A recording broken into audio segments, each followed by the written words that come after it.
So, hello, good day sa inyo. Sa video na ito ay i-discuss ko kung ano ba yung mga natutunan ko sa computational science. So, computational science or pwede natin itong tawagin na scientific computing or scientific computation. So, isa siyang field na gumagamit ng advanced computing capabilities para makapag-solve ng mga complex problem. So, sa area ng science na kumocover sa maraming discipline. So, ano yung mga area ng science na kailangan nito?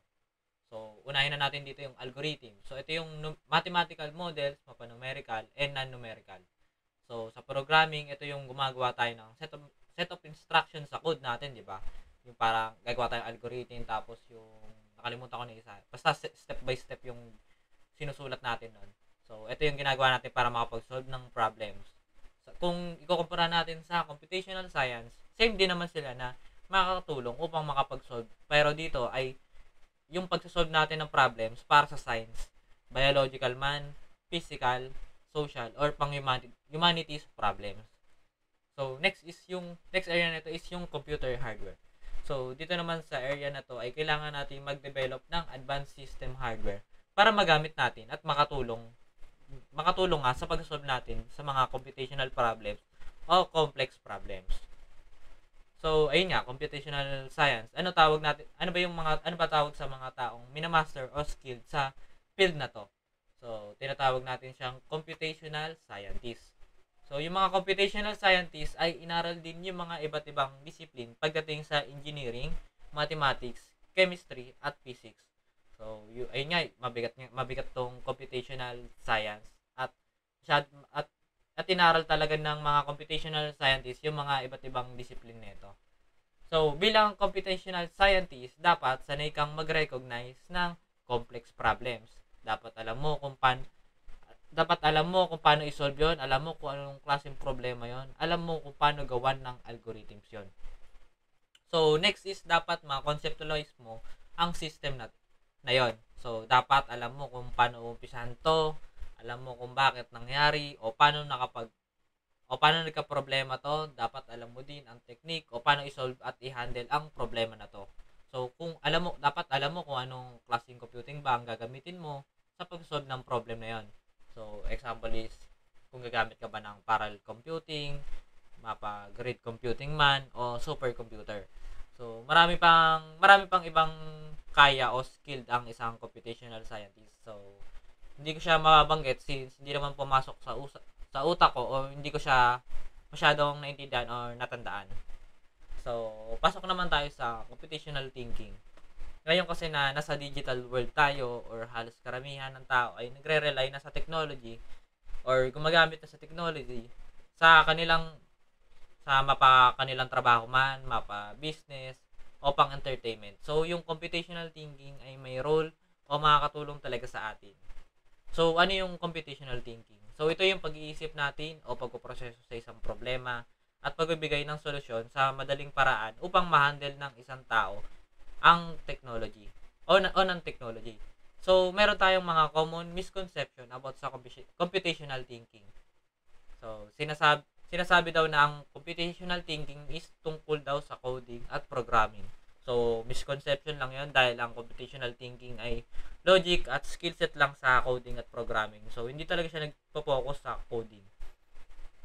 So, pangalawang misconception is kailangan daw ng technologies pag-aaral sa computational thinking o kailangan daw pag nag-aaral ka ng computational thinking ay gumagamit ka ng technology o computer. So, misconception yun dahil skill lang naman yung computational thinking at hindi naman sa pag-aaral nun ay kakailanganin mo talaga ng computer. So, pangatlong misconception is yung computational thinking ay para lang daw sa matatanda. So, based sa mga education expert, 4 to 7 years old ay mas okay na oras para daw mag-aral ng computational thinking. So, next naman natin is computational methods. Dito na papasok yung paghahanap ng way sa pag-solve ng problems using a computational method. So, babanggitin ko ang mga characteristic nito. Una ay yung the problem needs to be clearly defined. So, syempre kailangan natin i-identify yung situation natin ngayon, yung magiging end goal nito, ano ba ang possible situation o ang mga ways sa pag-solve natin ng problema. So, pangalawa is the problem needs to be computable. So, dapat alam mo kung anong technique o way ang dapat gawin. So, example natin, na-identify ko yung problem ko. So, example natin is sa math, yung problem na na-identify ko is area of the circle.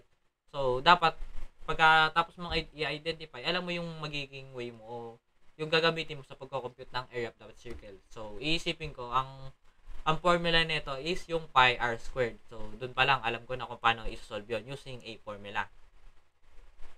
So, yung computational thinking ay process siya ng problem solving. So, maraming nag-involve dito. Una na dito is yung pattern recognition. Ito yung pag-identify natin ng problem sa class of problem that na-solve na natin. So, example nito is, ayun nga, nakasolve na ako ng problems at sa susunod na problem, ay parang ayun ulit yung ano. So, yung yung way na ginamit ko sa pag-solve ng unang problem ay gagamitin ko ulit sa pangalawang problema. So, pattern recognition, parang alam mo na kung ano yung dapat mong gamitin or yung way upang isolve yung problema na yun. So, sunod yung automation.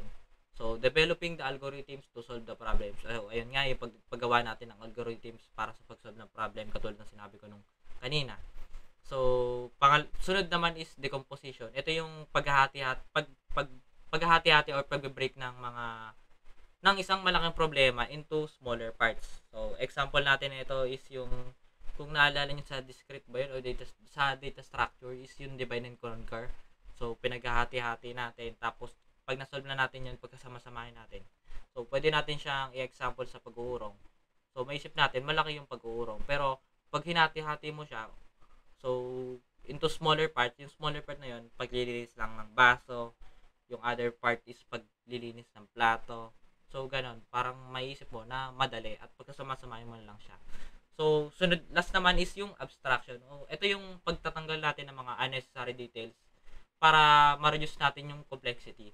So, ang example nito is yung paggawa namin ng system. So, si client, hindi niya naman dapat alamin yung ginagawa namin or yung code na ginagamit namin or yung language. So, ang dapat niya lang makita is kung ano ba yung gusto niya, kung ano ba yung mismong process ng business or process ng system.